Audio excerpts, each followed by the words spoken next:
Foi. Muito bem, então meu nome é Josemar, sou doutorando do PPGL. Dentro da Semana Nacional de Tecnologia, a gente preparou então esse trabalho para ser compartilhado em termos de conhecimento, né? Desenvolvimento da ciência, a transversalidade da leitura no desenvolvimento da ciência, tecnologia e inovações para o planeta, o olhar para o texto jornalístico, que é o nosso campo de atuação. Eu sou jornalista, né? Sou formado em jornalismo, mestre em letras e sou doutorando em letras. Felipe Nopes também pode falar, hein, Felipe? Sim, eu sou o Felipe, também formado em jornalismo, como o Josemar, e sou mestrando em letras, né, pela Unisc. E a Jéssica? Eu sou a Jéssica, sou formada em psicologia e integrante do grupo de pesquisa Linguagem e Cognição. Bom, para ver que é bem multidisciplinar, então, na verdade, como eu falei, a área mais direta, né, da formação, da graduação do Felipe e eu, mas de qualquer forma, hoje tem essa multidisciplinaridade, né, já que a gente vai falar também do multiletramento, que é o que se trabalha na escola. O objetivo principal dessa oficina é justamente isso. Eu já trabalhei em outras perspectivas, porque não é uma novidade, por exemplo, o rádio na escola, jornal na escola, só que hoje com a tecnologia, e é o tema da semana, né, envolve essa perspectiva do letramento, do rádio, do podcast, do se ouvir, do falar, né, de perder um pouquinho aquela, digamos, a trabalhar a oratória, ou seja, trabalhar a escrita, a oratória e a própria desinibição. E as plataformas online hoje viabilizam, porque antigamente eu, por exemplo, quando comecei lá no rádio na escola, quando me chamaram a primeira vez, era no colégio em Santa Cruz, e na verdade a ideia do pessoal era anunciar os eventos ou as atividades no intervalo da escola, era rádio intervalo, na verdade, que não tinha nada de pedagógico.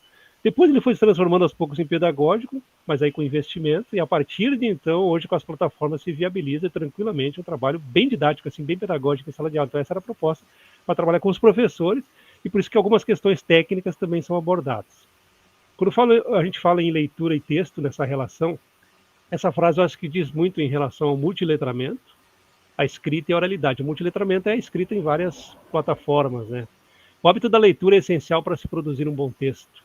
Sim, né? Porque quem tem o hábito de ler, provavelmente, naturalmente, vai ter um bom texto, né? A escrita está associada. Eu sempre falo em sala de aula, quando tem oportunidade, que quem desaprende a escrever, com o tempo que não escreve muito, desaprende, e uma das formas de reaprender a escrever é justamente você lendo e prestando atenção. Quem tem problema com ponto e vírgula, as coisas bem básicas, que às vezes a pessoa lá na graduação tem problemas, não porque teve problemas lá no começo, na base, mas porque acabou esquecendo, e aí você tem que reaprender, e esse reaprendizado parte muito da questão da leitura, se lê muito e se observa onde é que estão, onde é que está a vírgula, né, principalmente, que é uma inimiguinha muito grande de muitos estudantes. Bom, para fazer em texto, a gente vai trabalhar com os tipos de textos e também com os gêneros textuais. O que são exatamente? Tipo de texto dissertativo, narrativo, descritivo, injuntivo e expositivo. Expositivo, né, expõe, já diz o nome. O injuntivo, os textos de instrução, os chamados manuais. O descritivo, quando se descreve alguma coisa, diários, biografias. O narrativo, acho que já diz, né? O nome narra acontecimentos e dentro dele os seus gêneros, crônicas, fábulas, novelas, romances, etc. E o dissertativo, que eu deixei por último, embora ele esteja ali na ordem, é porque justamente ele traz a questão da argumentação, que é quando a gente vai trabalhar um pouquinho e falar nessa perspectiva que envolve o argumento. Quando se escolhe uma palavra, por exemplo, em detrimento à outra, naturalmente você está argumentando.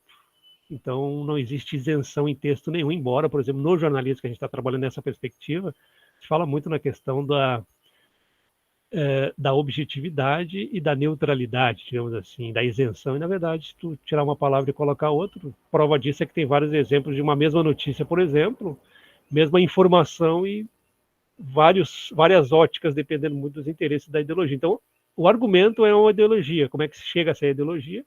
Através da escolha das palavras. Se os tipos de textos, então, definem características estruturais, as gramaticais, os gêneros aí definem as formas, ou seja, os tipos de linguagem. Propagandístico, se propaga, né? Intenção de venda de algo.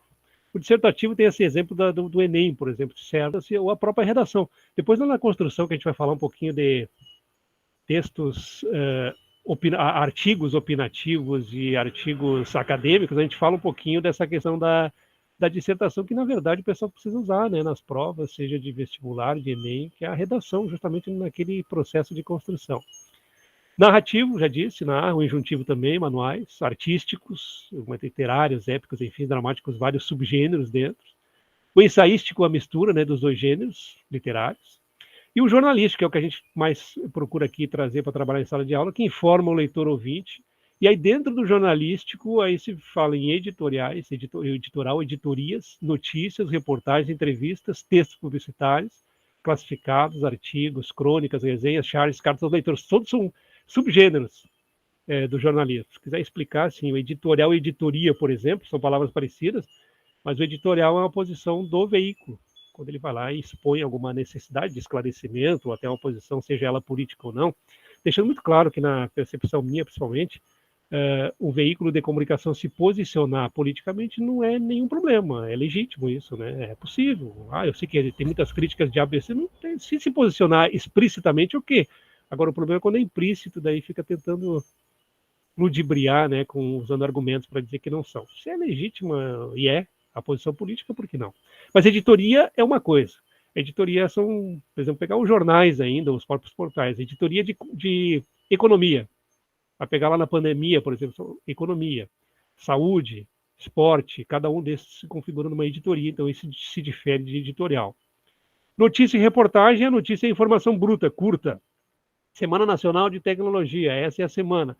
Agora, a reportagem é você pegar um gancho dela, por exemplo, da Semana Nacional de Tecnologia, pegar uma oficina como essa e fazer um trabalho maior em outro contexto. Aí sim, na verdade, assim, bem numa linguagem mais grosseira, a reportagem é maior, de várias perspectivas que você quiser. Você pega o gancho, a notícia é a informação, o que é, quando aconteceu, como, onde. Entrevista já diz, texto publicitário idem, classificados aqueles anunciozinhos, né, que hoje está decaindo com os jornais impressos, por isso que eu falo web na escola, e não é nada pejorativo em relação aos jornais, é que os impressos realmente, né, estão numa decadência, né, o Felipe acho que pode também contextualizar, tem cada vez mais nas cidades aí se diminui os jornais impressos, não é por uma questão assim por duas razões, eu acho que primeiro que não tem leitor, né, o leitor cada vez vai mais para o app, o hipertexto já há muito tempo vem tomando conta, e segundo que para se construir um jornal, para se colocar um jornal na rua tem a questão do preço, né, do valor.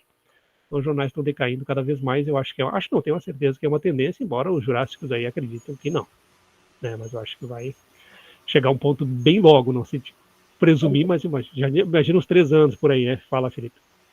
Isso aí é complementar, e também isso muito em função da rapidez da notícia, né? De um tempo para cá, as pessoas cada vez mais querem a notícia na hora que ela aconteceu, ou poucos minutos após ela ter acontecido, né? Não querem mais esperar o dia seguinte para ler no jornal aquela notícia, aquele fato e tal. Então é tudo muito instantâneo hoje, é tudo muito rápido, e a internet veio para proporcionar isso, né? É a notícia quase em tempo real. É o deslocamento midiático, a gente vai chegar lá depois, porque, por exemplo, eu assisto às vezes o Jornal Nacional, o Jornal da Bandeirantes, e para mim, assim, meio difícil não ter uma notícia que já não rodou muito tempo. Então, o grande desafio da comunicação é esse, né?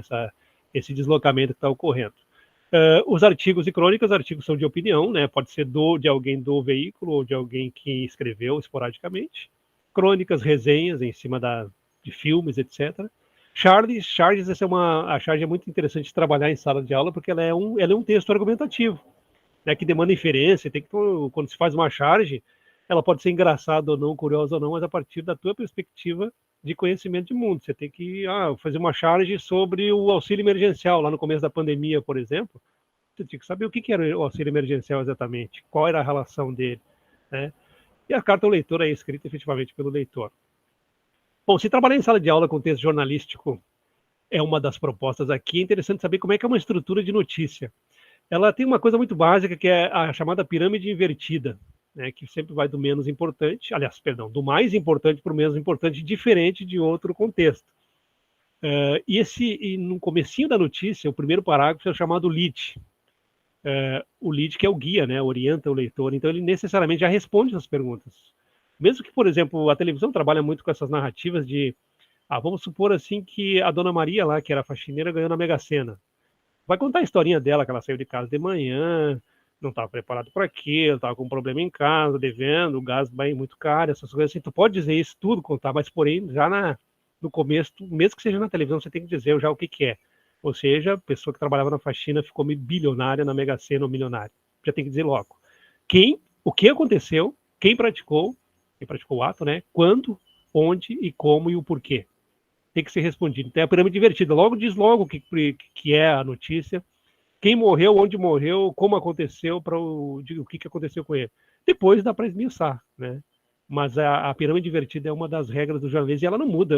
Depois eu vou falar um pouquinho ali do que mudou, né? Esses paradigmas, o texto tem que ser assim, mas hoje mudou um pouco a plataforma online, porém essa essência do jornalismo tradicional ela não caiu.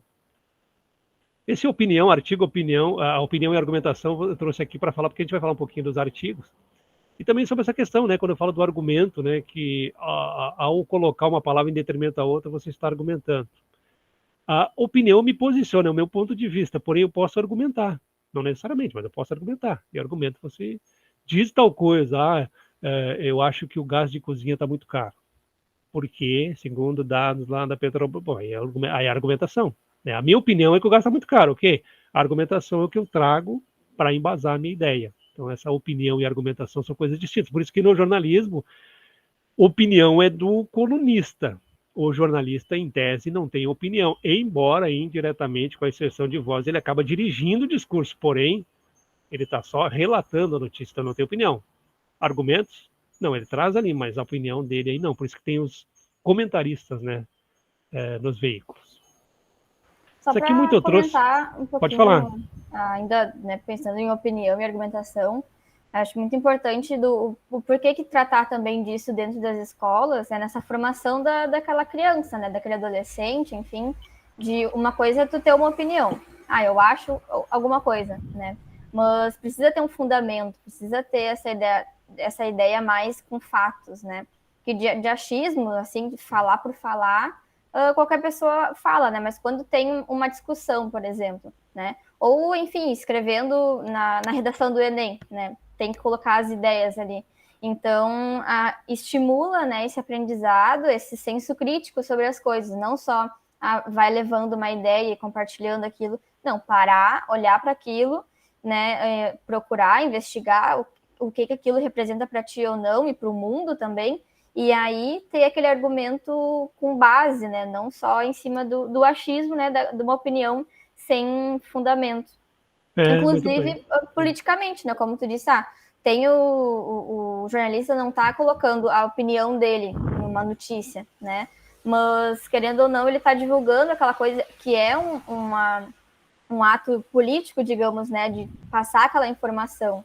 Então, isso também, né, vai tudo ajudando nessa criança, nesse adolescente, enfim, e adulto, obviamente, a aprender mais sobre as coisas, né, a se questionar mais. Sim, sim. Não, bem lembrado, Jéssica, até porque quando se lê um texto, né, a compreensão da leitura é algo, né, muito amplo, assim, nem tem uma definição, né, o próprio Dascaldi diz que não tem uma definição e realmente não há, porque cada texto pode ser interpretado de uma maneira diferente. Eu acho que sim, e trabalhar em sala de aula é legal pelo fato de que leitores críticos partem disso, né? Porque senão seria sempre em nível de informação, tudo seria homogêneo, e aliás era, né? Por isso que eu faço essa relação letras e comunicação. Por exemplo, da comunicação nós tínhamos a escola tradicional, depois veio a escola de Frankfurt, que já os tradicionais não observavam lá que do outro lado tinha algum receptor que ele interpretava, né, que ele preenchia as lacunas. Não, é uma notícia só e tem que ser assim, eu sou o dono da informação, ponto. Aí começou lá depois a estudarem que tem um receptor no outro lado, e ele precisa ser pensado, precisa analisar. E se pegar nas letras, na área da linguística, né, especificamente também, né, o Chomsky comprovou isso, né, começou lá no início com o Saussure, depois o Holiday, que deu já uma esquentada, e por fim aí veio o Chomsky, ou seja, gera alguma coisa, gera no leitor. Então vamos pensar na perspectiva do leitor, acho que bem lembrado. Esse artigo de opinião e artigo científico eu gosto de pontuar, porque em sala de aula, por exemplo, eu trabalhei com isso e achei assim muito estranho que a gente pediu um artigo de opinião, por exemplo, e a maioria não sabia o que era, e na hora de fazer a tarefa, fizeram um artigo científico, ou pelo menos uma ideia de artigo científico com introdução, desenvolvimento, citações. E, na verdade, o artigo de opinião é um texto curto, que é uma redação, né? Que a Jéssica estava falando ali. É uma redação que vai ser usada no Enem, no vestibular. É a mesma coisa, um título e a sua opinião. Ali os pormenores não estão muito em jogo. Então, essa é a diferença. Artigo de opinião é um gênero textual que se vale, sim, da argumentação, mas para analisar, avaliar da perspectiva de quem está escrevendo. Se quiser argumentar, ok. Né? E tem a questão das limitações. Qualquer artigo hoje, seja para a internet ou não, ou para o jornal ainda impresso, ele não passa de 3.000 caracteres com espaço. Sempre quando se pedir espaçamento, caracteres, qual é o tamanho? É 3.000, 2.600 caracteres, que é o comum, com espaço. Soma-se lá na contar palavras juntos. Essa é a situação, né, que você coloca no artigo de opinião como numa redação. Problema, né, introdução, se encontra a questão controversa para guiar, então, o leitor para o que virá depois, contextualizar, perguntar, discutir, desenvolver o texto em si, né, onde se localizam os argumentos, que sustenta a posição assumida do autor diante da questão controversa, na exposição dos argumentos, e a sugestão, solução, avaliação, conclusão, aí é sua, né, que vai se posicionar de que forma, tem solução aquilo que você escreveu, né, qual a possibilidade, ou não tem, enfim, esse é o trabalho. E o artigo científico, embora para quem já está um pouquinho mais adiantado no âmbito acadêmico seja algo meio que corriqueiro, lá no começo, principalmente no ensino médio, né, já deve ser um pouquinho trabalhado isso para o pessoal chegar na universidade pelo menos não achando que é um bicho de 7 cabeças, né, quando se fala monografia, algo, o pessoal, primeiro ano da graduação, toma um susto, não sabe nem o que é, porque eles vieram do ensino médio sem ter um contato nenhum em algum momento com o que é um artigo científico, o que é um artigo científico, o que é um artigo de opinião, um artigo acadêmico ou científico, nesse caso aqui, é a própria monografia, que é o TCC, né? Os artigos científicos estão aí para comprovar isso. Aí você divulga os trabalhos acadêmicos, segue o mesmo esquema de um trabalho acadêmico qualquer outro, né? Distribuição, título, autor, resumo, palavras-chave, abstract ou resume, e o conteúdo, né? A introdução, aí se pontua exatamente introdução, desenvolvimento, considerações finais, e a questão das referências, né? Isso é muito importante porque tudo que você pega de outro, o ideal é que você referencia. São os direitos autorais, com a lei nova agora, que tem a lei de direitos autorais, inclusive, estão bem protegidos, inclusive as publicações, protegidas, né? As publicações de internet também tem que ser observadas. Só queria comentar aqui que a Karina colocou no chat que na UFSM, antes de ser adotado o Enem, houve um tempo em que o artigo de opinião substituiu a prova de redação do vestibular. Olha que interessante isso, eu não tinha conhecimento dessa informação, mas se a gente for analisar, até faz sentido, porque a estrutura, né, do artigo de opinião e da redação são muito semelhantes, né, com uma introdução, com desenvolvimimento, com argumentação e depois com uma conclusão, né, um fechamento. Então, é bem semelhante. Ao mesmo tempo, estava estimulando, né, os jovens, a maioria do público são adolescentes, a trabalharem esse gênero que é pouco desenvolvido, né, em sala de aula. Sim, é verdade. Aliás, eu estava vendo agora que tem várias reformulações, inclusive os cursos de licenciaturas também, não sei se a Jéssica está mais por dentro que a gente. Tem uma reformulação, eu não sei se vai ter TCC no final do curso, parece que são projetos, algo do gênero. Tem uma coisa até que preocupa, não sei como é, porque, embora de qualquer forma, eu acho que não tendo um trabalho de conclusão, tem um projeto de conclusão que você vai ter que escrever ele. Pelo menos eu estou bem, assim, por cima. Mas me chamou a atenção essa questão que parece que a ideia é de uma reformulação, especificamente nos cursos de licenciatura, sem que haja a necessidade de um artigo científico, de um TCC normal, né? Que seria um projeto, algo prático. Agora, como colocar isso no papel, não sei, né? Mas também tira um pouquinho, tem que ser repensado algumas coisas, né? Então, essa estrutura do artigo científico que eu falei, né? E vamos entrar, então, no campo aqui que envolve o trabalho nas escolas, também que dá para fazer, que são os dispositivos midiáticos, né? Digitais, versus textos. O que aconteceu nisso e vem acontecendo? Aquilo que eu falei lá no começo, o rompimento de regras do jornalismo, que na verdade não é nenhuma quebra, é um deslocamento, né? Uma adaptação, porque os elementos coesivos, as estratégias argumentativas, elas saem daquele tradicional, tinha que ser assim, duro, né? E a gente pode pegar a própria linguagem falada, né? Na televisão, por exemplo, que era aquela coisa dura, né? Hoje se utiliza uma linguagem mais comum, mais popular, um próprio comportamento diferente, né? Então isso tudo está associado, né? Tanto a escrita como a escrita mesmo, né? A linguagem escrita e a linguagem falada, tem essa relação. As redes pautam o jornalismo, comportamento linguístico, coleta de informações participativa e não apenas do consumidor passivo, e novas funções e habilidades ao jornalista que trabalha no meio. Tudo isso envolve essa relação textos, jornalísticos e novos dispositivos midiáticos. As redes pautando o jornalismo. Antigamente, e não muito antigamente, o Felipe pode me ajudar nisso, e a Jéssica também, os veículos de comunicação realizam até hoje reunião de pauta, né, que é aquela reunião, o que vai ser discutido hoje, o que vai ser abordado hoje. Na atualidade não dá para fazer isso, até dá para se reunir, evidentemente, mas você tem que ver o que estava sendo replicado já na internet antes, senão tu não vai pautar a internet que te pauta, e principalmente a rede social. Então isso se chama um deslocamento midiático muito interessante e preocupante, né, de adaptação, inclusive, do jornalismo. Eu pego como exemplo assim de rede social, até tem um artigo que eu escrevi que rede social pautando o jornalismo. Teve um caso ali em Minas Gerais que eu não lembro se era um porco-espinho, alguma coisa, sei que o vigia do colégio, cara, que ele era noturno, gravou lá, acho que era um porco-espinho, um animal exótico, assim, que circulava pelo colégio à noite, ele gravou e colocou no grupo de WhatsApp, não colocou nem na internet, no grupo de WhatsApp. E aquilo foi rodando, outro dia estava no Jornal Nacional, Fantástico, os principais jornais, portais. Quer dizer, é uma inversão, né? Porque o comum era alguém passar ali, tem um porco-espinho aqui, vou ligar lá para a redação do Jornal X ou da TV, passa para eles, vão lá e fazem. Hoje não, hoje o veículo de comunicação tem que ir atrás do vídeo, da informação que circulou na rede social. Então esse é o deslocamento que precisa ser pensado. Quem não pensar nisso está sujeito a degola. Por isso que talvez os jornais impressos, como o Felipe falou no começo, ninguém vai esperar para amanhã saber o que aconteceu hoje, né? Nem precisa.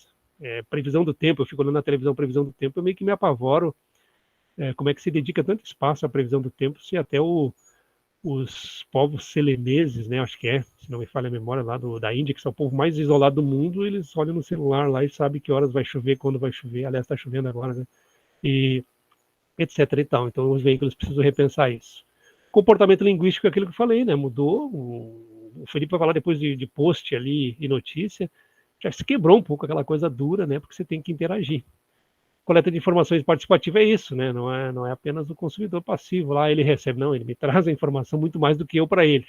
Eu divulgo, mas só faço o meu papel.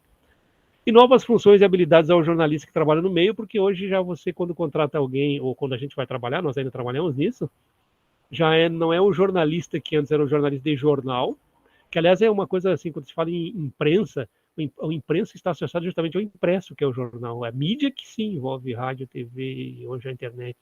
Então é mídia, hoje se contrata não um jornalista, sim, o produtor de conteúdo, o produtor de mídia, repórter multimídia, porque já tem que ter, já trabalha com os dispositivos, o mesmo que faz um texto para o jornal ou para o portal, faz o áudio, faz o vídeo, enfim, essa é a nova função que tem. Esse post de notícia, o Felipe está aqui, tem algumas definições, mas tu pode falar melhor sobre isso aqui, né, Felipe? Tem um trabalho, inclusive, de mestrado aí, da tua dissertação, acho que envolve esse campo aí das linguagens, né, Felipe? Sim, sim. E recentemente eu e a Sabrina apresentamos, né, ministramos uma oficina também falando sobre gêneros de posts. Aqui daí a gente trouxe esse exemplo, né, dessa notícia, que foi publicada no portal G1. A primeira imagem é da página do G1 no Facebook, e a segunda é no site mesmo, né, de notícias do G1. Mas a notícia é a mesma, né? Tanto que o título é a mesma nos dois, né? Se a gente for observar, só a palavra vídeo, que na postagem do Facebook, que é a primeira, aparece na frente, né, chamando mais atenção, em caixa alta.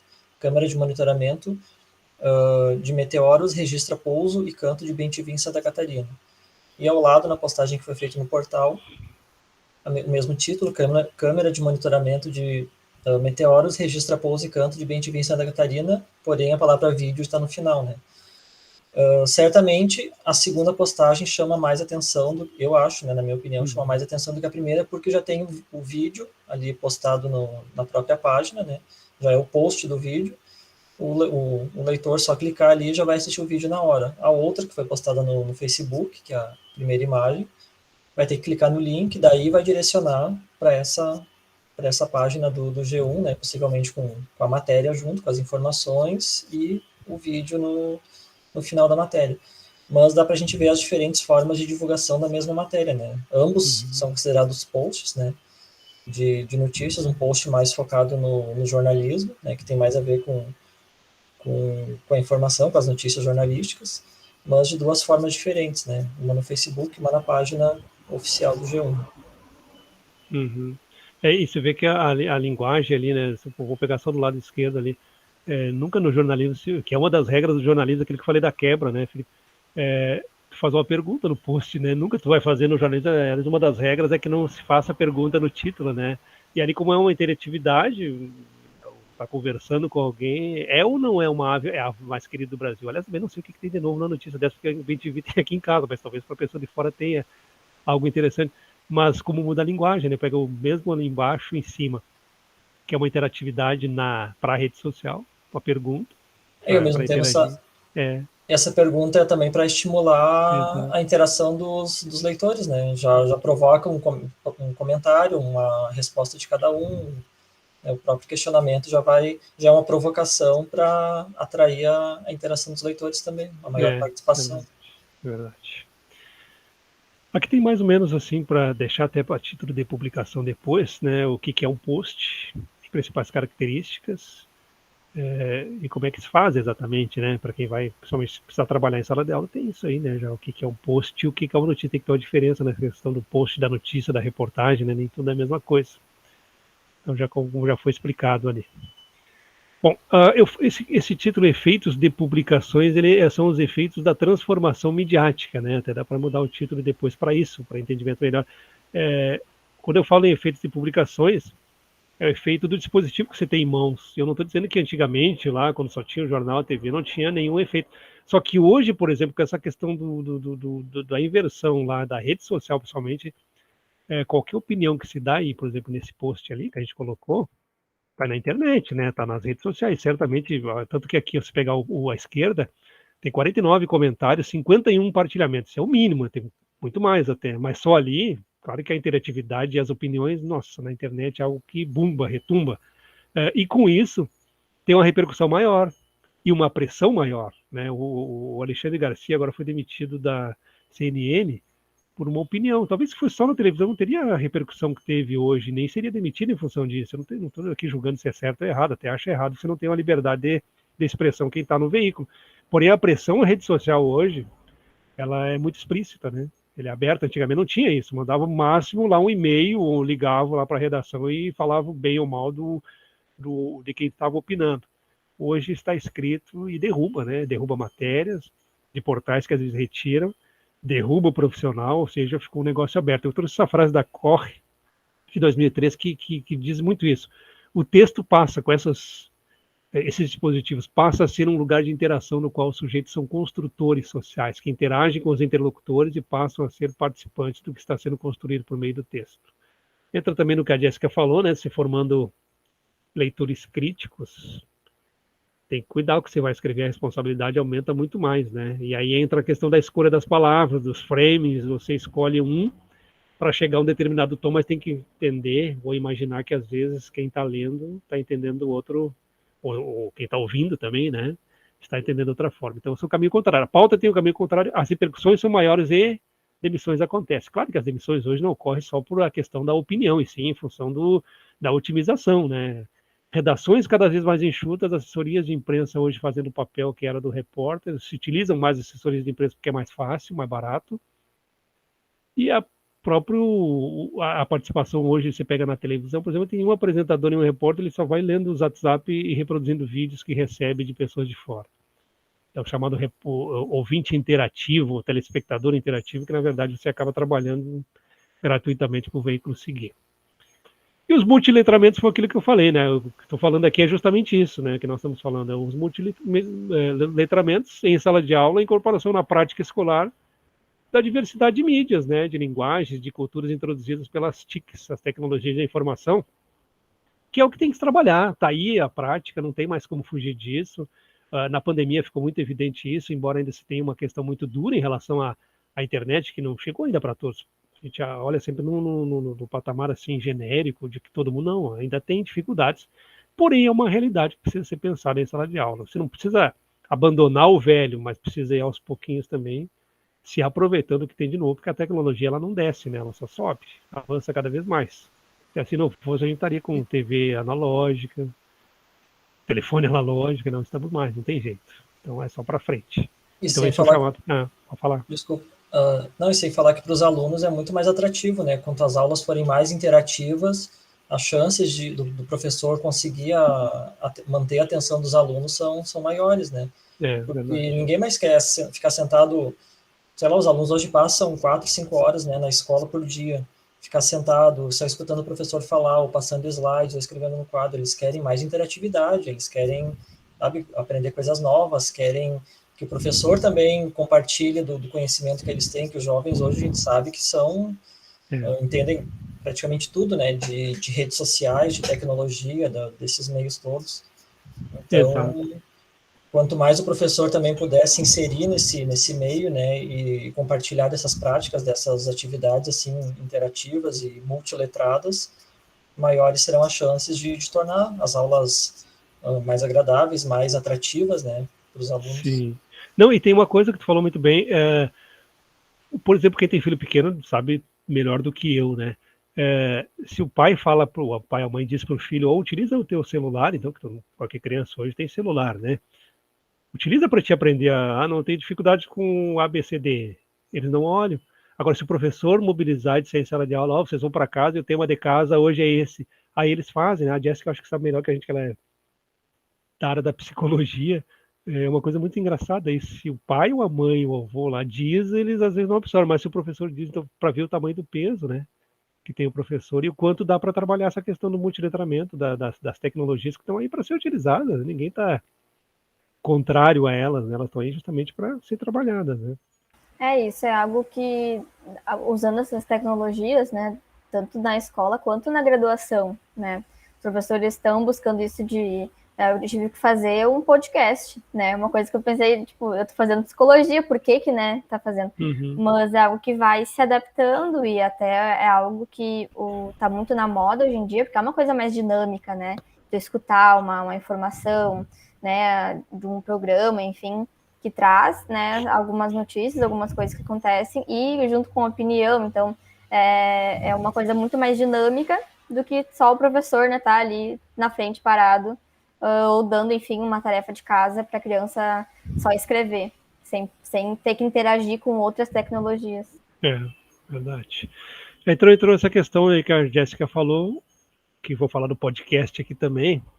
O rádio web nas escolas, tudo é web hoje, já botei aqui web, jornal web, por uma questão também do custo, né? Primeiro que ele não tem, né? Eu não imagino, com toda a honestidade, eu acho que daqui a quem tem hoje 3, 4 anos, um pouquinho mais, vai conhecer talvez, não, 3 anos seria um exagero, talvez um pouquinho menos, vai conhecer talvez rádio ou jornal impresso no museu lá, né? Porque não vai existir mais, e aí tem que se reinventar. Mas a rádio web na escola, então, que é uma rádio na internet, ela mobiliza alguns aspectos cognitivos interessantes do ponto de vista da aprendizagem, do ensino-aprendizagem. É uma atividade dos e para os alunos, tem que ficar muito claro. É feita pelos alunos e para os alunos. Geralmente a partir do 6º ano, né, com supervisão, evidentemente, do professor, porém, os alunos do 6º ano já têm a questão textual, né, muito mais clara, e aí eu acho que esse é um dos objetivos. Trabalha essa oralidade, questões técnicas também, né, aspecto de leitura, confiança, aquele que tem um pouquinho de... que é a oralidade que está em jogo ali, né? Trabalho em grupo, sociabilização, momentos de aprendizagem e construção de conhecimentos, porque o que tu vai trabalhar ali é com notícias da tua perspectiva, do teu reduto, né, no teu bairro, na sociedade que tu frequenta, enfim. Então tu traz isso do âmbito informativo. Criação de programas de observação das potencialidades dentro de uma rádio, por exemplo. Coloca fazer tudo, né? Produção, locução, entrevistar, técnica de som. Claro que depois que a gente tiver mais apto a desempenhar aquela função, né, do processo ali, que ele se adaptar mais, ok. Mas é bom que ele trabalhe em todas, né, para ele ter um contato. Porque e a reconstrução que eu botei ali, entre parênteses, é que, assim, né, aluno 6ª série hoje, amanhã está na 7ª, 8ª e tchau, né? Então tem que... Sempre é um processo experimental, tem que se ir renovando. E também pode ser uma profissão, né? Eu tenho colegas, por exemplo, de rádio, eu ainda estou em parte em rádio, que vieram desses rádio web na escola, não rádio web na escola, na época era rádio, e começaram ali, gostavam e fizeram disso uma profissão que é útil, né, para a sociedade. O rádio deve fazer parte da escola, ou seja, não é da turma X, porque se a turma X sair e terminar, aí não adianta. Então, o projeto tem que ser, embora pode ser idealizado por algum professor, junto com alguns alunos, o projeto tem que ser da escola para ele permanecer, né? A pessoa sai e ele fica. Integrando-se às demais atividades do colégio escolar, né? Fazendo as coberturas das atividades comemorativas, Dia da Pátria, formaturas, semana acadêmica, enfim, né? Dá para trazer isso como notícia. Só que tem que ficar muito claro que são agências experimentais, que eu coloquei entre parênteses, porque não dá para substituir. Por exemplo, tem educandários, principalmente os particulares, que tem lá uma assessoria de comunicação, inclusive, muito bem estruturada. Então, isso é uma coisa, eles são os responsáveis pela divulgação. O teu trabalho é para dentro da escola, é para ti. Embora na plataforma online hoje seja aberto, mas é um trabalho experimental e preparatório. Isso tem que ficar muito claro. Assim, vou criar uma rádio web. Não substitui nada do que já tem lá. Senão você está derrubando a profissão. Esse que eu coloquei embaixo é uma figura, o chamado Audibox. É o que eu tenho em casa, na verdade, na pandemia eu acabei recebendo esse material para trabalhar. E aí você pode fazer programa de rádio por ali. O fone é um material, não é muito baratinho assim, mas é acessível, né? Eu botei em negrito que eu vou trabalhar depois do podcast separado, mas os programas podem ser gravados ou ao vivo, né? O espaço da internet você usa o quê? Rede social, blog. Se quiser alimentar uma plataforma ali, dá, mas aí tem que ser pago, né? Estou falando em coisas mais acessíveis. Fácil de ser utilizado por alunos e professores. O que precisa disso ali? Máximo 2 microfones, um suporte de mesa, fone que está ali, mesa amplificadora de som, cabos para caixa de som e também para o microfone. E essa plaquinha ali que é uma interface, então, para a gravação dos programas. Aliás, a placa é o Audibox. E o programa que você pode baixar é o Soundforge ou Audacity. São dois que trabalham com áudios ali. Tem ele até free na internet, dá para baixar e trabalhar. Estou dando sugestões aqui que a pessoa possa ter acesso sem gastar muito. E esse Audibox aqui é uma plaquinha, na verdade, esse azul que você está vendo a foto, que você insere no computador ou no PC, vai lá e abre o Soundforge ou Audacity, ali você fala no microfone, grava, edita, equaliza, transmite, faz o que você quiser. Esse programa Mais Culturas que eu botei em vermelho é um projeto do governo federal. Dá para verificar ele, quem você cria um projeto, vai lá e busca recurso a partir do projeto que você tem, né? Ele tem um período de atividade, não sei exatamente qual é, mas pode procurar no Google ali, que tem essa sugestão para quem tem o interesse. Então, esse tem um pequeno investimento, mas é algo muito pedagógico. E aí entra o que a Jéssica estava falando, que é mesmo com isso aqui você faz um podcast também, porque é a mesma coisa, né? Você vai gravar, podcast o que é? São áudios, né? Você grava áudio, trabalha a oralidade, inspira a criatividade, desenvolve habilidades cognitivas. Em termos de benefícios, como é algo que faz parte do convívio dos estudantes, como o Felipe falou, ou seja, o estudante está interligado nessa questão técnica, né, tecnológica. Então surge a possibilidade de fazer com que os alunos não sejam apenas os consumidores, mas também os produtores. Ele fala e se ouve o que o professor vai lá e fala, e ouve em qualquer outro momento, aprende a ouvir. E ao produzir podcast, eles vão trabalhar também a oralidade, se eles falarem, a escuta ativa, a percepção do ambiente, desenvolver a sua maneira de se expressar. É muito legal se ouvir. Eu sempre dou como dica para quem quer aprender a falar, seja no rádio, seja na sala de aula, no púlpito, onde você quiser. É você se ouvir quando possível. Até o áudio que você manda no WhatsApp para alguém, ouça para ver o que você falou. Você está falando muito rápido. Eu falo muito rápido, por exemplo, até porque eu trabalho com a locução esportiva também. Mas às vezes tem que me policiar um pouco, né? Daqui a pouco eu falo, eu ouço, parei, calma. Né? Mais ou menos por aí. E para quem está começando é o beabá, ouça você. É a sua escrita, leia hoje, escreva hoje, leia amanhã que você está mais calmo, né? Então o áudio na sala de aula é o quê? É uma oportunidade de exercitar a fantasia, a imaginação, a criatividade, sem a necessidade de se expor, quem não gosta de se expor visualmente, né? Aí só a fala também muda. Para muitos alunos isso faz toda a diferença, então, e dá ao professor a ferramenta para cativá-los, incentivá-los a dar os primeiros passos em ações de pertencimento também, né? Eu estou integrado ao processo de escola, é muito legal isso, trabalhar. E o jornal web na escola muda da plataforma, né? Em vez de ser falado, embora você possa colocar vídeo hoje em dia no jornal web, né? Esses mecanismos internéticos é que fazem a diferença, né? Quando se fala no jornal, bom, escrito, impresso, ok, PDF.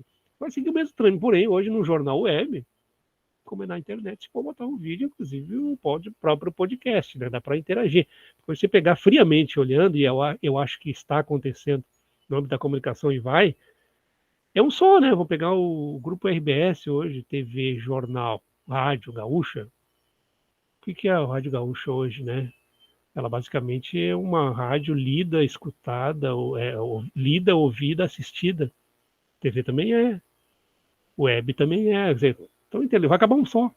Então, o Jornal Web na escola é um nome jornal, porém, dá para fazer essa interação, usar todas as plataformas multimídia. Porém, o periódico, assim, como eu falei no jornalismo, tem que seguir uma estrutura plausível. O trabalho acadêmico, por mais que talvez com o tempo vai se quebrar essas regras de ABNT, APA, Vancouver, a essência vai ter que continuar, porque também senão vira sem fundamento, né? Mas aí atividades. Primeiro, assim, alunos dos anos finais, ensino fundamental, começo do ensino médio. Professor, orientando sempre. E atividades pedagógicas. Escolher o nome do periódico, você pode fazer um concurso, uma enquete, mascote, se desejar, ou pode ser o logo da escola. Organizar cronograma de elaboração do jornal, se ele vai ser mensal, bimestral, menos que isso ficaria muito pesado. Definir quem irá produzir a matéria, apresentar para os alunos de cada classe, juntamente com o professor, engajar os alunos, que é o mais difícil, né? Por isso que tem que ser uma atividade bem pedagógica, bem pensada.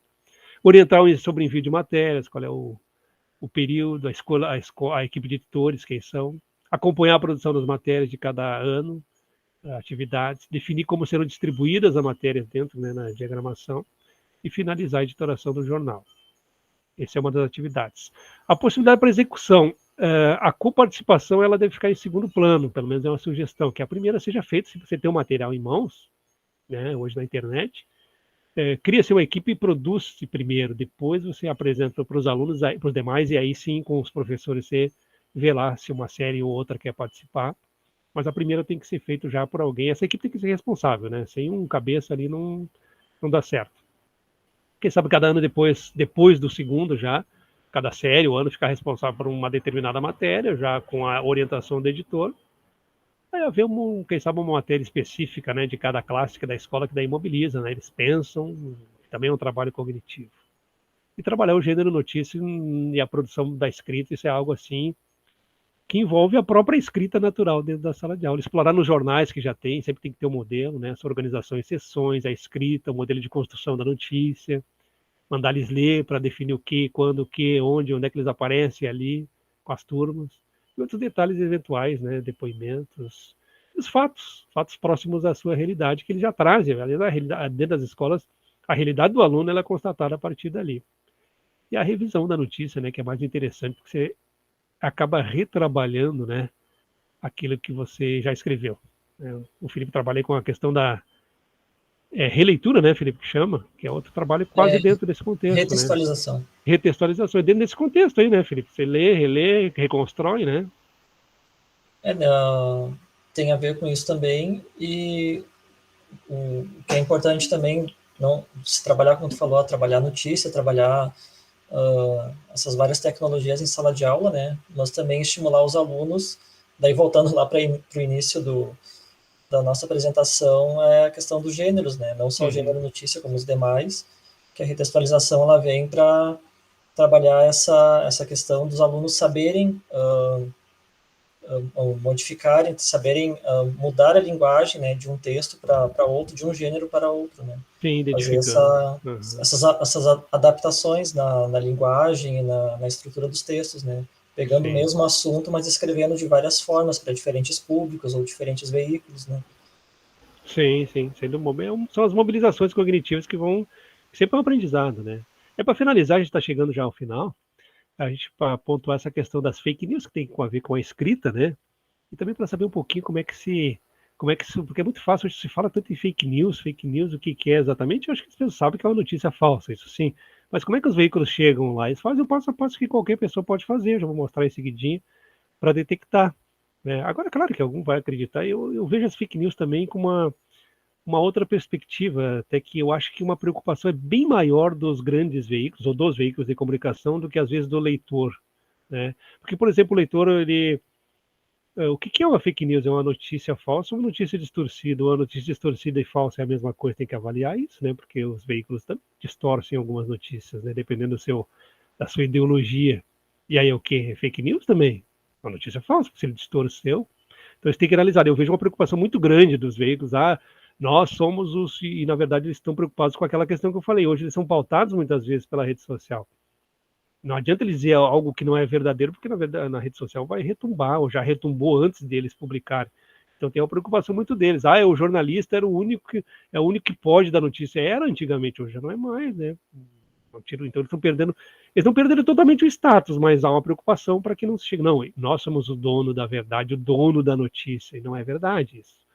Eles podem fazer um trabalho bem feito, porém, essa preocupação também é deles. Mas que a fake news é nociva, a gente recebe no WhatsApp, no Facebook, várias vezes, títulos que não tem nada a ver com o texto, tem que dar uma olhada, porque estão buscando cliques. Eu vou colocar depois uma notícia lá embaixo, que é da TV Foco, que eu acho que alguns de vocês já recebem.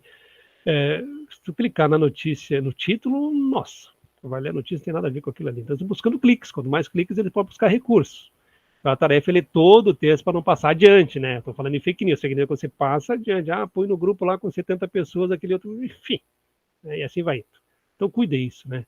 Títulos muito alarmistas, né? É o bom senso, não dá para acreditar em tudo, né? Quando tem muita, né? Tem que ler. Informações vagas, notícias sérias responde aquele lead. Quando, quem, o que, onde, como, já no começo. Data da publicação. Isso é o que mais se vê, principalmente na pandemia, né? Quando tinha os bloqueios, os desbloqueios. O governo de Santa Catarina, eu recebi isso de um professor, inclusive universitário. Nem recebi, eu vi no timeline dele. O governo de Santa Catarina liberou tal coisa, e foi olhar a notícia, era de março, ele publicou lá e não olhou a data, né? Olha a data, ali se é atualizada ou não, e a data era passada. Não dá para fazer isso, né? É uma notícia verdadeira, porém, vencida, já não é mais aquilo, então ela se configura numa fake news. Imagens e áudios editados, retirados do contexto, aí tem o procurar, você vai lá, eu vou mostrar depois, você vai lá na imagem, no Google, e procura aquela imagem, para ver onde é que ela aparece, que contexto, né? Tinha um vídeo que circulou recentemente que o Papa puxava uma toalha e derrubava tudo, na verdade estava fora de contexto quando você for olhar o vídeo na internet. E o pessoal pega aquilo ali e acaba compartilhando, né? Alguns mais é por gozação, outros porque acreditam realmente. Saiu em outros portais. Pode falar, Felipe. Essa verificação das notícias também já é possível no WhatsApp, né? Que é muito comum o compartilhamento de fake news nos grupos do WhatsApp, né? Eu acho que é mais comum ainda, bastante. Né? E agora já vem, dependendo, quando uma notícia é compartilhada muitas vezes, vocês já devem ter recebido, também já devem ter visto, vem escrito em cima compartilhado com frequência. Não, encaminhado com frequência. Com frequência, exatamente. E aparece uma lupinha do lado que a gente pode clicar, daí vai direcionar para o Google, né? Vai abrir a página da internet, para verificar se realmente aquela notícia é verdadeira ou falsa. Né? É verdade, é isso aí mesmo. Então, isso é uma preocupação hoje, é dos veículos também, sim, mas é das pessoas também, principalmente hoje a gente vive uma grenalização, polarização política, né, que é muito delicada, muito nojenta, inclusive. Então, assim, embora as pessoas acreditem naquilo que elas querem, né, tu pode dizer o que tu quiser, ao contrário, pode demonstrar, argumentar, a pessoa acredita naquilo que quer, dependendo da sua posição, principalmente política, né. Saiu em outros portais, é legal, né, você vê, falaram hoje que o salário mínimo vai chegar a 200%. Põe lá para ver onde é que saiu. Isso aí, porque se for uma notícia séria, ela deve ter saído em outro lugar. Ninguém é dono da informação mais, né? Então tem que ver. E tem que ver que às vezes as fake news também, eles criam lá um fake portal, né? Portal UOL. E aí põe, não tem nenhum portal, aquele portal foi falsificado, enfim, tem que cuidar disso. Checou a fonte, né? Tem que checar a fonte, que é o que os veículos fazem, e que é o que os veículos querem dizer com a fake news. Nós checamos a fonte. Basta alguém mandar um vídeo lá para a redação, lá para o Felipe, e dizer, olha, teve aqui um porco espinho, né? Tá aqui o vídeo, mas ele vai conferir se ele é verdadeiro ou não, enfim, tem que dar o jornalista faz isso, as redações fazem. Mas chegar à fonte é conferir exatamente quem publicou, onde, de onde veio. Esses são sites, né, de checagem, a Lupa, um dos primeiros, da Folha de São Paulo, Fato ou Fake, criado pela Globo, Agência Pública, lá em 2011, e-Farsas, Fake Check. São plataformas criadas justamente isso aqui inclusive é da USP, lá na Universidade Federal de São Carlos, as duas juntas que fizeram, para que as pessoas possam acessar ali e fazer o que eles fizeram lá. Eles fizeram uma checagem, que qualquer um também pode fazer, né? Mas eles fizeram isso. Trouxe alguns exemplos, até para sair daqui, para nós finalizarmos, né, Felipe?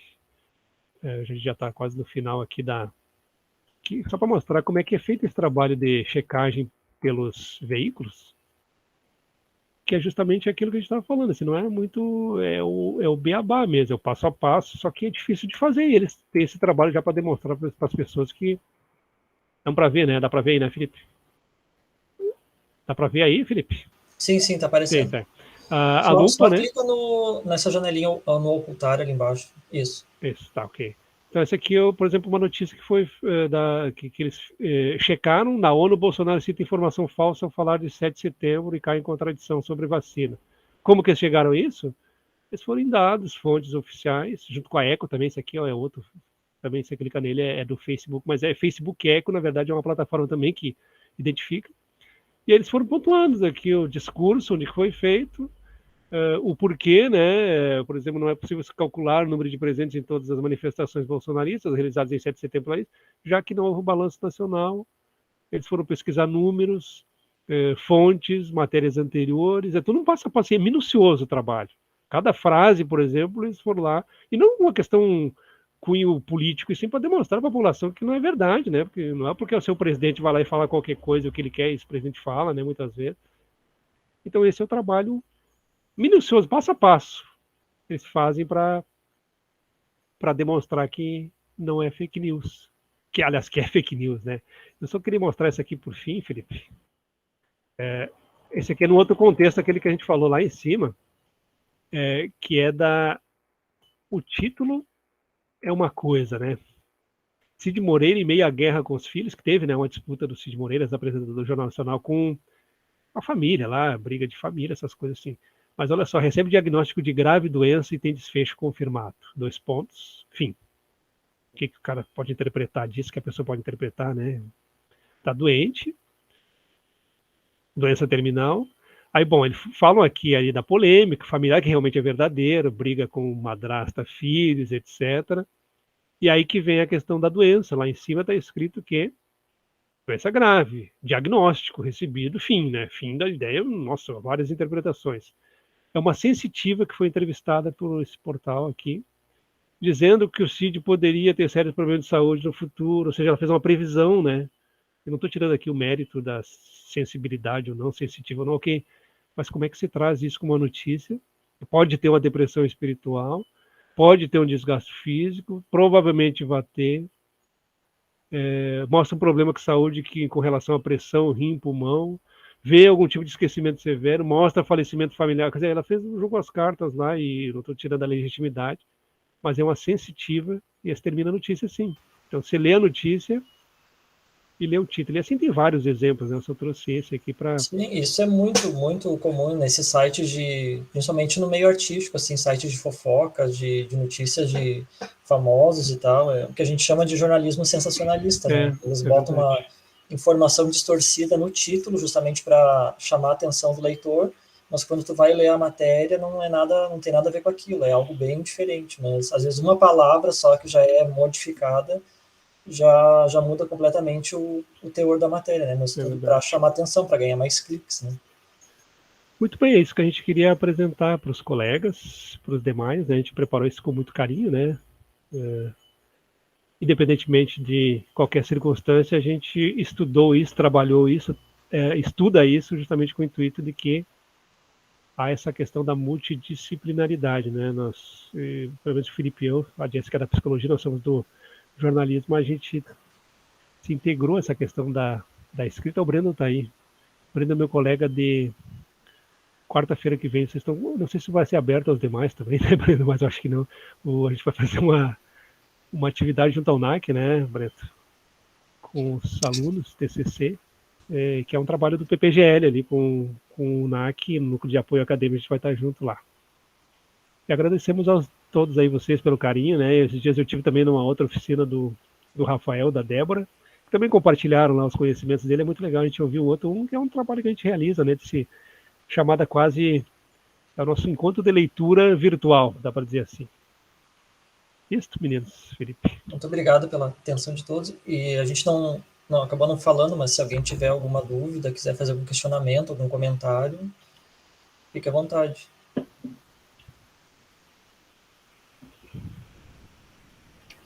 A Jéssica teve que sair antes, né? Ela estava com um compromisso. Nossa psicóloga, mas ela deu umas aulas para a gente de psicologia durante nossa, o período psicóloga preparatório. Mas isso eu acho que é legal, essa troca, assim. Eu sei que para muitos o nosso fazer, às vezes, eu acho que vale para todo mundo, né? Seja quem trabalha com educação infantil, por exemplo, para ele falar para nós é uma coisa muito corriqueira, né? Mas na verdade quem está ouvindo e assistindo sempre tem algo a aprender, né? Até para falar em outro contexto, né? Contextualizar em outro momento, sempre é legal. Eu, pelo menos, acho isso. Isso então, galera. O Felipe, tu encerra a gravação aí depois para nós? Consegue? A Sabrina falou que ela encerra A Sabrina consegue. sozinha. Não consigo, mas quando todo mundo sai da sala, ele se encerra automaticamente ele sossega o leão. Porque só ia aparecer para a Jéssica, daí como ela iniciou, para a gente não vai aparecer para encerrar. Nós precisamos foto para relatório, não precisa? Então, olha, eu tirei um print de vocês. Você tirou antes, tá? Eu não estava vendo que eu estava. Não, no tá beleza. Início. Então. Tá, show de bola. Show de bola, gente. Olha, eu aprendi um monte. Como é que faz para ser jornalista hoje em dia, gente? Que difícil, né? Tem que ganhar pouco e trabalhar muito. Aí, olha. Isso é bem... ganhar pouco e trabalhar muito. Tem que saber fazer de tudo um pouco. Sem falar que o diploma de jornalista, ele o nosso glorioso Gilmar Mendes, diz que cozinheiro e jornalista era a mesma coisa e terminou, né? E tantos, né? Acreditar na comunicação hoje, acreditar na comunicação o cidadão tem que ser muito corajoso, assim. Não falar nem viver da comunicação, porque os salários hoje em dia, qualquer profissão, então, né, professor é um grande exemplo, né, por favor, advogado, aqui tem 2 em casa que antigamente o advogado era rico, né, porque ganhava dinheiro, hoje é mais um, porque cada vez cai as profissões, mas quando tem uma profissão que ainda se joga fora o diploma, aí tem que ter um desafio muito grande mesmo, tem que ter coragem hoje para alguém, assim, eu vou investir minha carreira, assim, exatamente, Karina, como ser professor, né? Tem que mais gostar aí. Só que chega um momento da vida que eu, por exemplo, gosto da comunicação, mas eu não trabalho de graça para comunicação porque eu preciso sobreviver, né? Eu não tive sorte, porque em algum momento você vai precisar disso. Hoje eu vejo muita minada, eu estou falando de alunos na graduação que eu frequentei. Mas é muito lindo, ok, é lindo, beleza, vai aparecer na televisão talvez, sim, mas e daí, né? E vai chegar um momento, eu moro com meu pai e minha mãe, tá, mas teu pai e tua mãe são eternos, mas meu marido, ou minha esposa, meu marido, enfim, não são eternos, você não pode viver sempre dos outros, e virou um desafio. O professor é isso, né? Também, eu gosto, sim, mas eu gostar chega um ponto assim que tu precisa pagar a conta do gás, da luz preciso pagar a conta. O botijão de gás vem a R$110, as coisas assim vem, né? Vem. Mas o que eu vejo assim, isso aqui com preocupação, essas duas coisas, não só no campo da comunicação como um todo, assim. Primeiro que se fala no empreendedorismo, né? Que empreendedorismo só na teoria, assim, na teoria tudo fácil. E depois que parece que se cai mais, né? Se paga cada vez menos para qualquer profissão, né? Claro, pelo número de profissionais que tem no mercado, mas preocupa, né? Preocupa bastante. A gente vê uma desvalorização, né, da profissão. É. As atribuições vão aumentando, a gente tem que temos que nos tornar profissionais cada vez mais capacitados em tudo, mas ao mesmo tempo a valorização vai diminuindo. Não, é que nem no jornalismo, na comunicação, jornalismo se fala. Tu é produtor tu vai trabalhar em qualquer veículo, tu é produtor de conteúdo, ou seja, antes na CLT você tem que ser jornalista de jornal ou de rádio ou de TV, num veículo multimídia. Na prática, tu tem que ser repórter multimídia, tu ganha por um só e trabalha para os 3. Pode falar, Karina. Acho que a Karina queria falar. Karina? Não, só ia comentar que são bem semelhantes, né, as profissões nessa questão, porque eu não sei como é que está agora a questão da legislação, mas até onde eu sabia, qualquer pessoa poderia ser jornalista, né? Não precisava ter o diploma de jornalista. E eu percebo isso muito também com a nossa profissão de professores, especialmente em cursinhos assim, de língua estrangeira, em que não se exige um diploma da pessoa, né? Basta a pessoa ter viajado para outro país, ter feito alguns cursos para poder lecionar aquela disciplina, enfim.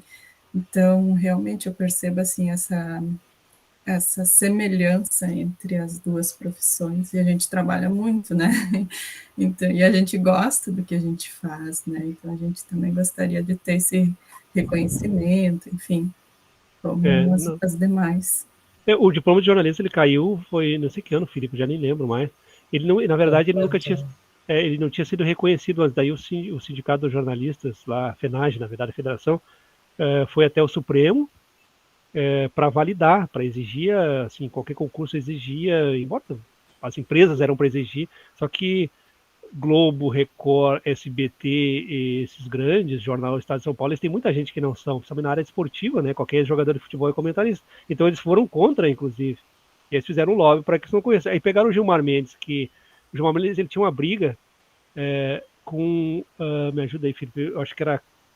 Não esqueci o nome do repórter lá da revista Capital, que o cara denunciou, na verdade, porque ele tem vários podres, né? Então ele tinha uma briga pessoal contra essa pessoa, eu acho que é Carlos Lacerda, se não fala, não é o antigo, é o novo. E por causa daquele ali, ele votou contra, como ele teve o voto de Minerva, ele acabou com o diploma e disse, inclusive, abertamente, que pode procurar no Google aí, que não precisava ter, porque cozinheiro e jornalista era a mesma coisa. Como era a última instância, né, derrubaram, tem uma PEC que está ainda para ser votada, acho que faz uns 2.000 anos, que Paulo Pimenta, alguém que entrou para tentar readequar. O que acontece na prática? Claro, por exemplo, a universidade aqui, não vai pegar quem não é jornalista para a área de comunicação, porque tem informantes. Concurso público, eles não vão contar, porque tem no mercado. Isso ainda ajuda um pouco. Agora, a questão do piso salarial, que já é pouco, essas coisas, não se obedece e não dá absolutamente nada. Então, assim, é um desafio. Desafio, assim, que já era ruim, piorou. E vale para publicidade, para relações públicas. Nosso curso aqui da Unisc, ele tem... Hoje tem alunos basicamente na produção em mídia audiovisual, porque daí pessoas formam para cinema, para rede social, mas para o rádio e para o jornal especificamente ele teve uma queda assim considerável, né? Muito em função disso. Porque não precisa. Eu, por exemplo, eu sou honesto. Quando eu fui fazer jornalismo, eu fui depois de velho. Eu trabalhava 10 anos já em veículo, tinha trabalhado em rádio, TV e jornal quando eu fui fazer a graduação. Eu trabalhava. Eu não precisava ter feito a graduação e ia continuar trabalhando igual. Sou narrador esportivo, essas coisas, ia continuar igual. Porém, eu achei que a formação era legal, sei para algumas coisas. E apostei nisso. Mas por quê? Porque não era necessário e hoje não é. Né? E fazer o que? Vai mudar com a roda andando? Mas com a roda, trocar o carro com a roda andando é bem ruim, né? É bem complicado. Não tem muita perspectiva assim. Eu não sei o que vai acontecer. Eu acho que só uma coisa boa que eu vejo e digo isso é que, por exemplo, a internet ela viabilizou muita coisa para a gente, para quem é profissional. Porque vamos pegar Porto Alegre, quem se formava em jornalismo em Porto Alegre, ele tinha que quase necessariamente trabalhar na Rádio Gaúcha, no Grupo RBS, Grupo Bandeirantes, eu acho que tem, e o Grupo Pampa. Hoje tu trabalha por conta na internet, tu ganha a mesma coisa, tu faz como tu quer. Eu, por exemplo, se eu quiser criar um canal no YouTube para mim fazer o que eu faço hoje para emissora de rádio, que eu ainda tenho um braço ali, eu faria quase a mesma coisa, sabe? Então, isso foi bom, que a internet está nos dando essa possibilidade, assim. Mas só. Mas o legal é quando você tem uma formação que é respeitada. Isso eu acho que é o único que está conseguindo isso é a medicina ainda, né? Acho que Mas o negócio do trabalho muito, né, gente? Acho que todo mundo trabalha muito. Não, isso não é dúvida. Todas as profissões é muito, muito, muito trabalho, né? Foi bem bom ouvir vocês, assim. Não sei se vocês sabem, uma boa parte da minha adolescência eu quis ser jornalista, né? E não fui por uma diferença de 50 quilômetros e de um pagamento de mensalidade. Universidade, curso privado, jornalismo era privado e letras era público, né? E eu passei na letras e mesmo assim, depois de ter entrado na letras com um ano de curso, eu ainda fiz vestibular na época para jornalismo e era inviável, né? Os custos, enfim, de viagem, de mensalidade, e acabei enveredando para a área das letras. Eu tive 2 grandes colegas de aula que seguiram na carreira do jornalismo. Então, muito do que vocês estão descrevendo agora, dessas frustrações ou dos caminhos que foram abertos e fechados, né, de, sei lá, dos anos 2000 para cá, tá? Eu me formei no ensino médio em 2001, ali, 2002. E um colega virou jornalista esportivo, narrador esportivo, né? E é bem sucedido hoje, trabalha na Atlântida, no Grupo RBS, né? E a minha outra colega foi fazer programa de culinária, se frustrou e faz um mestrado e doutorado em educação hoje em dia. Fez um mestrado e está fazendo doutorado em educação, né? Então, o lado bom é que existe saída, né? Que as áreas vão conversando e vão, né, fazendo uns S's, né? E o lado ruim é essa falta de reconhecimento que cada vez mais e cada vez em mais profissões a gente acaba compartilhando essa frustração mesmo, assim. E que bom que, apesar disso, vocês não desistem, né? É verdade. A gente Porque acredita. a gente precisa, né? A sociedade precisa, né? Não dá para viver sem um conhecimento técnico, né? Só confiando no que chega via o WhatsApp, sei lá, super. Em alguma coisa a gente tem que acreditar, né? Então a gente segue firme e forte. É isso aí. Acho que vai encontrar um caminho, assim. Provavelmente não é impresso, né? De repente escrito com hashtags, sei lá. Esse negócio multimodal. Impresso. Exato. O impresso, às vezes, eu tenho que cuidar onde eu falo, porque as pessoas que tem os jurássicos, né? Os caras que estão ali trabalhando também estão sobrevivendo aquilo ali, eles acreditam veementemente nisso. E para mim é uma coisa, eu não estou assim, pelo contrário, por mim, poderia ter 1000 jornais impressos aí que empregasse gente, né? Mas só que não tem como você manter o jornal, porque ele tem uma perspectiva muito clara, assim. Eu disse para o colega meu que estava numa discussão muito ferrenha, eu não entrei nisso, eu disse, olha, tu pode continuar fazendo o jornal impresso, tu pode continuar fazendo, até telegrama quiser continuar fazendo, ok. O problema é para quem você vai fazer isso, sabe? E quanto você vai gastar. Por exemplo, um jornal hoje, para quem não sabe, o papel jornal ele é importado. Então, o preço dele é dólar, tinta, tudo é importado. Fora que você tem que ter uma gráfica, tem o pessoal da gráfica, só distribuição. O Felipe trabalha com a gente no Jornal da Unisc, ali nós gastávamos, nós tinha uma verba de 50 mil por mês, nós gastávamos 30 só com um jornal mensal. Você tem uma ideia, assim, porque tem impressão, colunista, diagramação, é muita coisa. Fala, Karine. Sabe o que é o pior? É passar por uma banca de jornal, que hoje em dia quase não tem jornal, né? E ver uma pilha de jornais impressos, assim, com um preço, sei lá, R$10, R$15. Kit Pet. Vocês já viram isso? Que o pessoal compra o jornal impresso para botar pro pet, né? Pro cachorrinho, pro gatinho fazer xixi. Então é o Kit Pet. Aqui em Porto Alegre eu recorri esses dias para buscar uma 0 hora, porque eu não conseguia comprar uma 0 hora do dia, e eu só achava o tal uma altura assim de jornais velhos que estão circulando umas para o cachorrinho e que ninguém lê, né? Então não adianta. Eu recebo, eu já vou passar para a Karine ali. Aqui eu não estou na Unisc agora, mas na Unisc ali tem uma caixinha porque a gente assina jornais. Porque é uma questão meio de digamos, até de ajudar. Assim, circular também. Então a universidade não vai cortar a assinatura com todo respeito ao jornal de Rio Pardo, Sinimbu. A gente não lê ali, então eu particularmente recebo ali, o Felipe sabe disso, eu acho que até hoje uns 8 jornais por dia. Eu não li nenhum, nem meus colegas, mas está ali. E ele está sendo por essa função, Sabrina, por isso que eu me vi aí, tô falando. O pessoal ali, meus colegas buscam para levar para os pets dele ali, porque não tem o que fazer com aquilo, infelizmente. Pode falar, Karine, desculpa, nós cortamos. Não, imagino. Você falava dos jornais impressos e me ocorreu agora a questão do rádio também. Eu ouço muito rádio aqui em casa, a gente tem um aparelho, mas se a gente for olhar no Facebook, a gente vê, né, e ouve as notícias, né, o pessoal coloca, não sei se aí é comum, mas aqui a gente tem, por exemplo, eu acompanho duas estações de rádio que elas colocam lá no Facebook o locutor falando, né, no seu estúdio e ao mesmo tempo transmitindo ao vivo. Então, as modificações, né, que acontecem ao longo das mudanças da sociedade. Eu trabalho para a rádio aqui em Santa Cruz, tem um braço ali no esporte, mas eu faço outras coisas. E essa é uma discussão, assim, o rádio TV vai virar, já né, rádio web, o rádio na web, e é uma coisa também que eu tenho que falar baixo, porque tem alguns colegas que eles acreditam no que eles querem, eles não enxergam as coisas.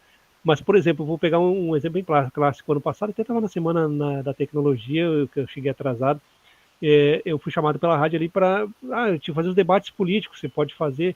E a primeira pergunta que eu fiz a eles foi essa: vai ter transmissão via YouTube em vídeo também? Sim, se não tiver, não tem nenhum significado mais. Nenhum, não diria com exagero, você fazer só no rádio. Porque o que se faz hoje no rádio? Vou pegar o futebol, que eu transmito futebol para a rádio, a gente não pode botar a imagem dos jogos porque é direito da federação, porém tu põe ou o áudio, ou a imagem essa que você falou aí do pessoal lá do estúdio, que o pessoal fica olhando não sei o que, né? Mas ficam ali.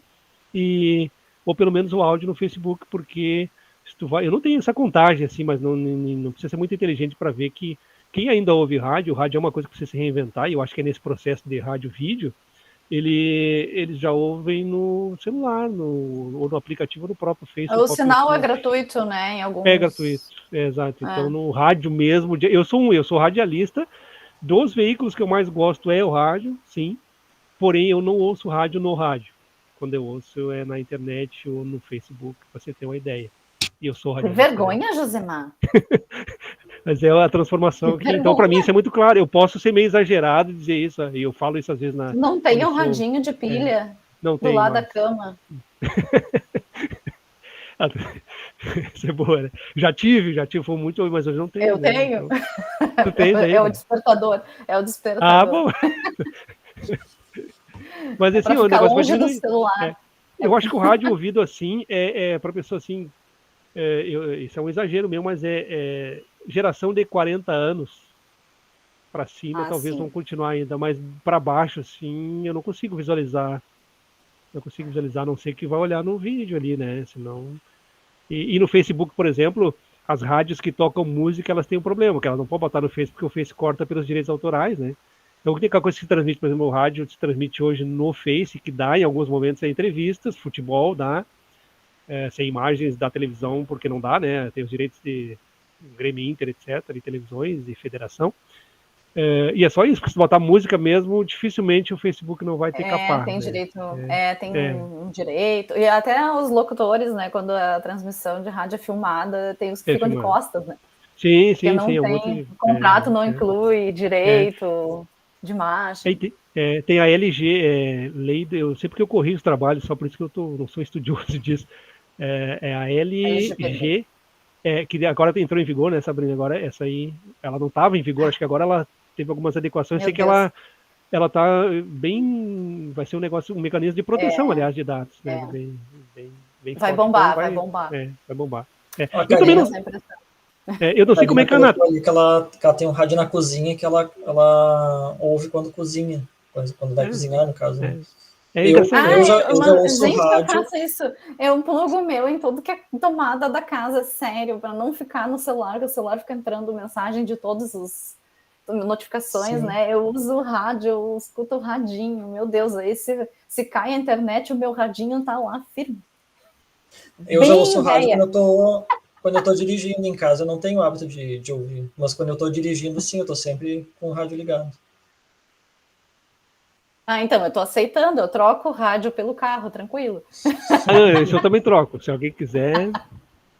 A bicicleta não tá vindo ainda com eu o compro rádio. o rádio e troco.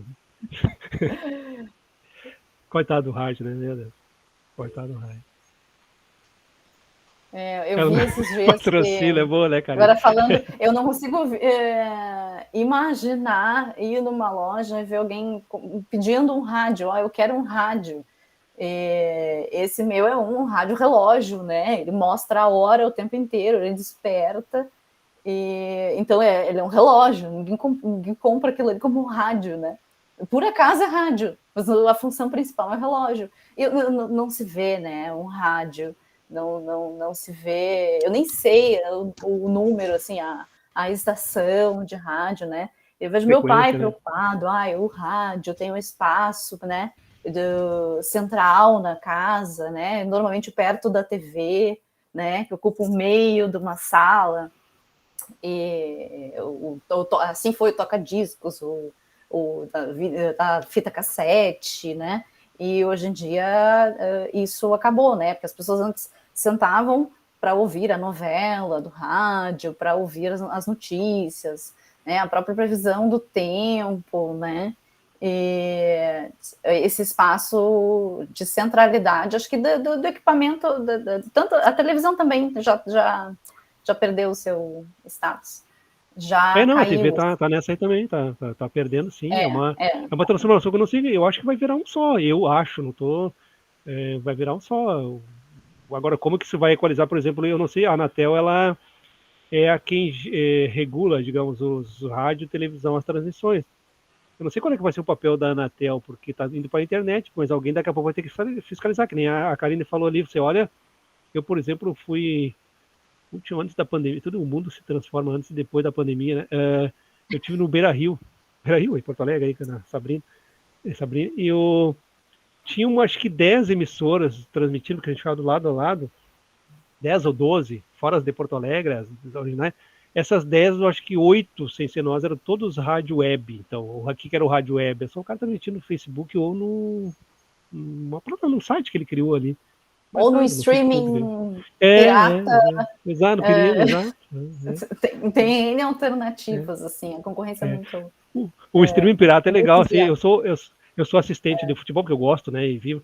Por exemplo, tinha Atlético Paranaense e Grêmio dias atrás, e o Atlético não tem direitos de transmissão, não acordou com o Sistema Globo, então não tem, o Atlético é voo cego ou no site deles, eles estão criando deles mesmo, né, lá do clube, que todo clube tem.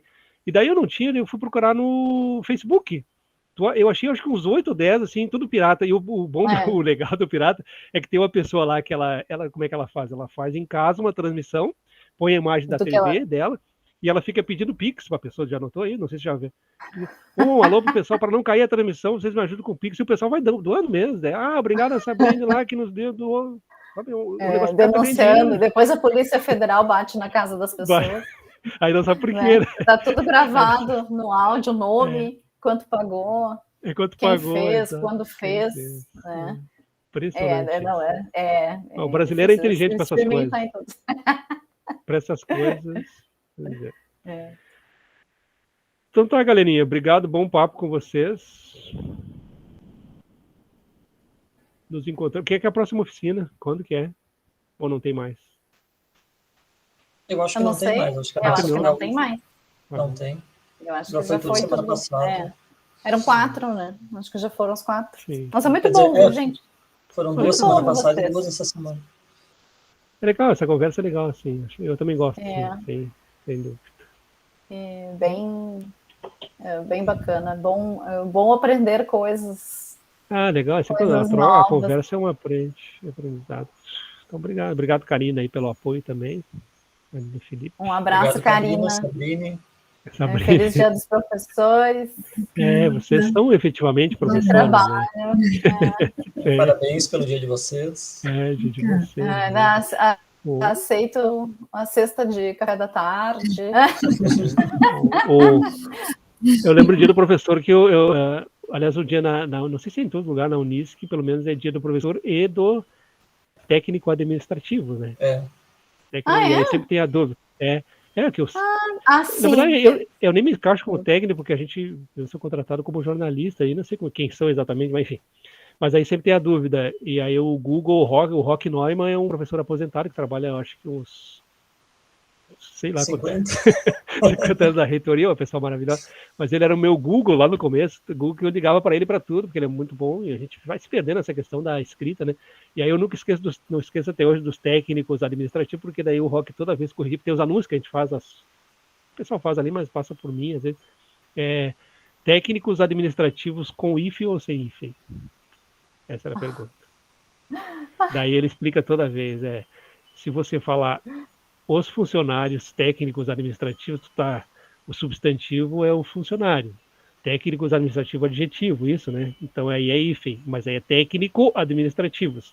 Se tu falar só os técnicos administrativos, aí é no plural os dois e sem hífen. Aí é uma linha de português graduado. Feliz dia para todos. Melhor, né? Uma estratégia. Feliz dia para todos. Vai ser todo ano é uma aulinha de português, mas eu não esqueci, eu já tive umas 2 com ele, depois eu já não esqueci, né? Aí eles perguntam para mim, eu parafraseio o Rock, por exemplo. Hoje o pessoal liga para ti para saber. Hoje eu para mim. Hoje eu sou o Rock. Eu acho que daqui uns 2 anos eu já estou na idade do Rock, ele também. O Rock está com 83, eu estou com 80, então vai estar pertinho. Sobreviver. Então tá, meninos, queridos, meninas. Beijão para todos. Obrigada. Um abraço. Valeu. Tchau. Final de semana para vocês. Realmente. Valeu. Obrigado.